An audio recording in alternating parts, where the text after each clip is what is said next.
देखिए, अगर आपके शरीर की गंदगी साफ नहीं हो रही है तो आप लाख अच्छे से अच्छे चीजों को खा लीजिए, उसका फायदा आपको मिल ही नहीं सकता। और जैसे ही आपके शरीर की गंदगी साफ होती है, आपका पाचन तंत्र बहुत तेजी से काम करने लगता है। शरीर के अंदर पहले से ज्यादा ताकत महसूस होने के साथ साथ चेहरा साफ होने लगता है। वजन बढ़ाना और घटाना आसान हो जाता है। पिंपल, दाग धब्बे, एक्ने जितने भी कुछ हैं वो सब कुछ ठीक होने लगते हैं और कई सारी गंभीर बीमारियों का होने का खतरा जड़ से खत्म हो जाता है। तो हम लोग सबसे पहले बात करते हैं कि हमारे शरीर के अंदर गंदगी जमा कैसे होती है। तो देखिए, हम लोग जो भी खाते हैं वो आहार नली से होकर पेट में पहुंचता है, जहां खाना टूटने के बाद छोटी आंत में जाती है, जो कि बाद में मल के रूप में हमारे बॉडी से बाहर चली जाती है। लेकिन इस प्रक्रिया में सबसे ज्यादा गंदगी हमारे आंत में ही जमा होती है। अगर हम लोग अपने आंत को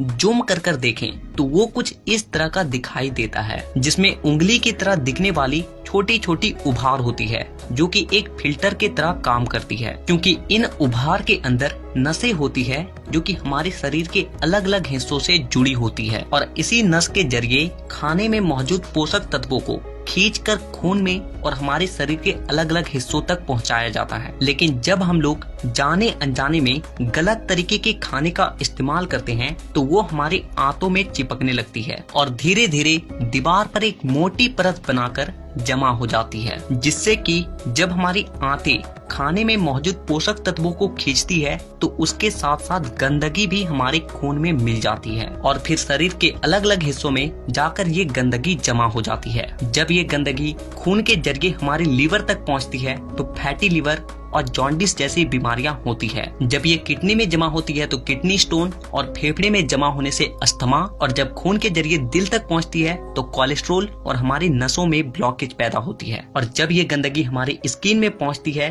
तो दाग धब्बे, खुजली, एक्ने, पिंपल जितने भी इस तरह की समस्या हैं सब होने लगती है। और इतना ही नहीं, जब ये गंदा खून हमारे पूरे शरीर में फैलता है तो हमारे शरीर का जो हार्मोन का संतुलन है वो भी बिगड़ने लगता है और जिससे कि हमें और भी जानलेवा बीमारियां होने की खतरा बढ़ जाती है, यहाँ तक कि कैंसर भी। बस आप इतना समझ लीजिए कि शरीर में हर छोटी से छोटी बीमारी और बड़ी से बड़ी बीमारी शरीर के अंदर गंदगी जमा होने की वजह से ही होती है। और इसीलिए आज के